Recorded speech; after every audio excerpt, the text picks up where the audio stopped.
Ave Maria, paix et joie à vous tous, chers amis, frères et sœurs bien-aimés, amis et fils spirituels de Saint Joseph.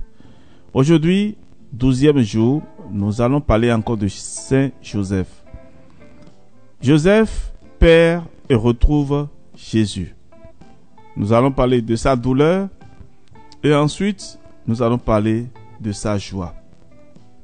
Alors, frères et sœurs, chaque année, Joseph et Marie montaient à Jérusalem pour la fête de Pâques. Jésus, ayant atteint l'âge de 12 ans, fit le voyage avec eux. La solennité terminée, Joseph et Marie reprirent le chemin de Nazareth, mêlés à d'autres pèlerins de la même contrée. Ils voyageaient séparés.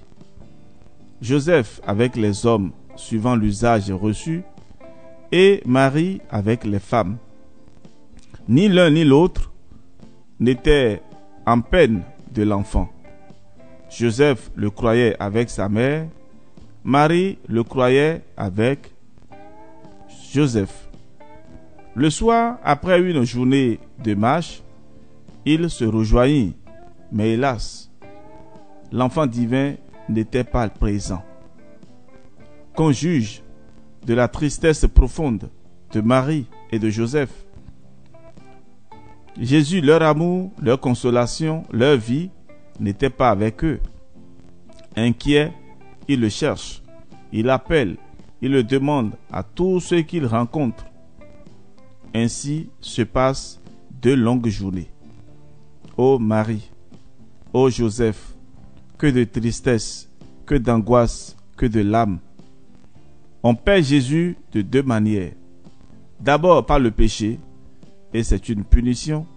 Oui, frères et sœurs, Jésus sort d'un cœur où le démon vient d'entrer.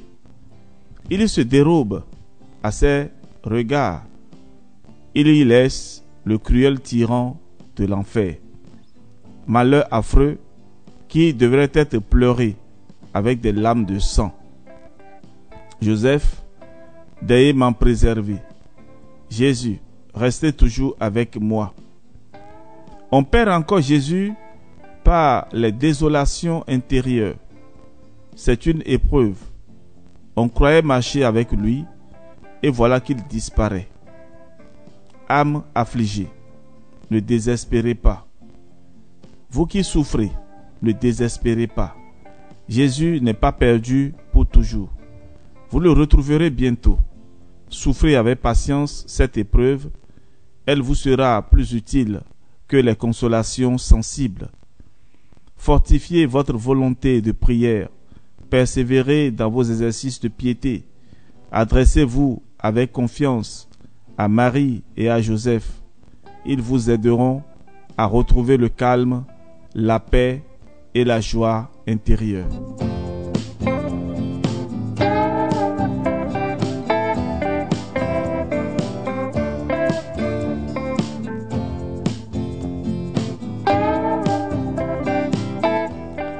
Après 3 jours de recherche et d'anxiété, Joseph et Marie retrouvent Jésus dans le temple de Jérusalem. Quel spectacle frappe leurs yeux! Jésus était assis au milieu des docteurs de la loi.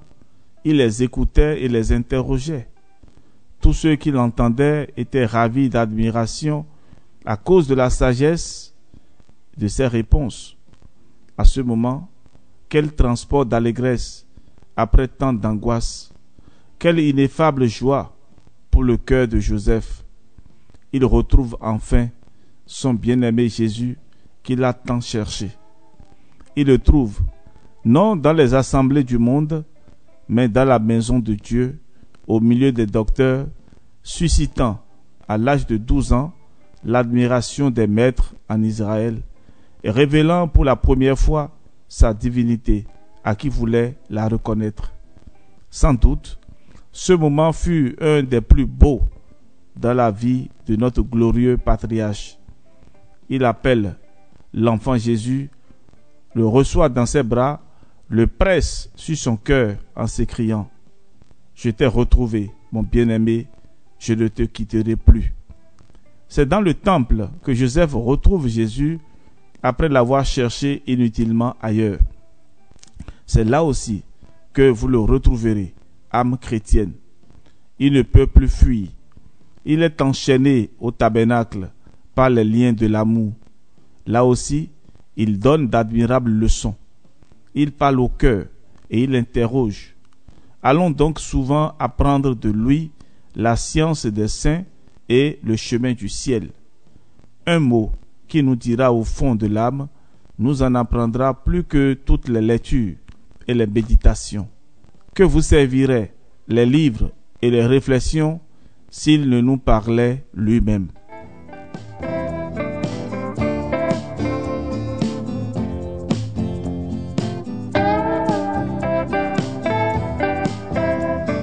Et voici un exemple pour illustrer la vie de Saint Joseph. Peu de jours après la sanglante défaite de Palais, une pauvre mère, dont le fils était soldat, entrait tout éplorée dans l'église. Son mari venait de lui apprendre une triste nouvelle. L'armée prussienne avait refusé le passage à une dame de leur connaissance qui voulait se rendre sur le champ de bataille pour recueillir les restes de son époux. Hélas, avait ajouté la pauvre mère, si notre enfant vient à mourir, nous n'aurons pas même la consolation de rendre à son corps les derniers devoirs. Dans sa douleur, la mère éplorée était venue se jeter aux pieds de Marie Immaculée. Après quelques minutes de prière, elle se lève, va s'agenouiller devant l'autel de Saint Joseph. Ses larmes coulent de nouveau avec abondance.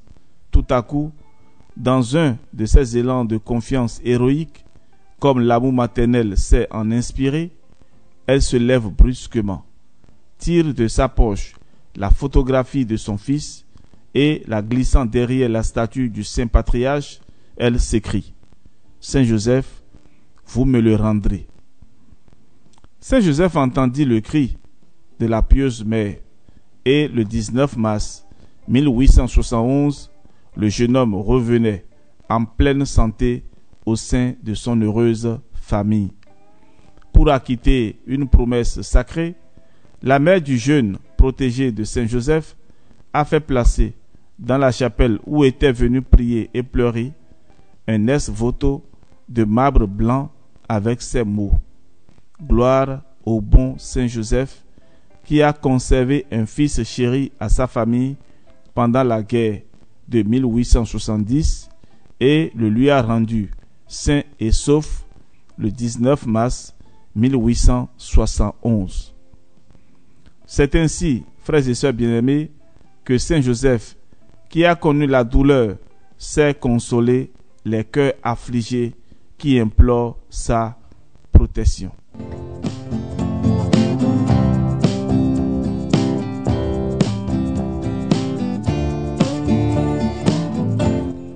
Fin de notre méditation, élevons vers Dieu cette prière. Glorieux Saint Joseph, obtenez-moi la grâce de bien veiller sur moi, afin de ne pas m'exposer à perdre Jésus.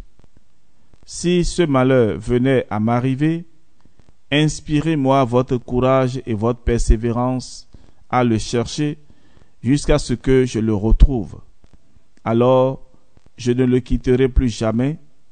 Je m'attacherai fortement à lui et le suivrai jusqu'à mon dernier soupir. Amen.